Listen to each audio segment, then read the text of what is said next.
திருநெல்வேலியில் ஒரு start up ஈவெண்ட்டுக்கு எனக்கு கெஸ்ட்டாக கூப்பிட்டுருந்தாங்க.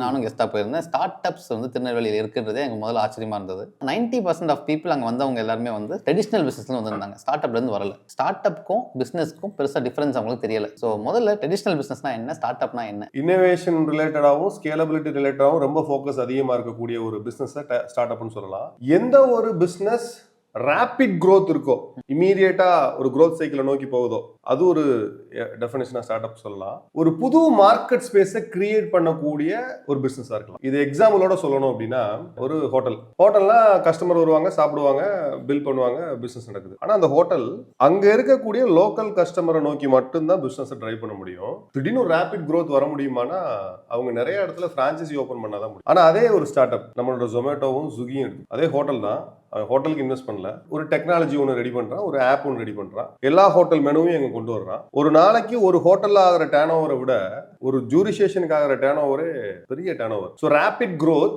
Through innovation and scalability. So அவங்களோட ஸ்கேலும் பயங்கரமா பெருசாயிருச்சு, இன்னோவேஷனும் அந்த ஆப் இருக்கிறதுனால. ஸோ இதுதான் நான் டிஃபரன்ஸ்னு சொல்லுவேன்.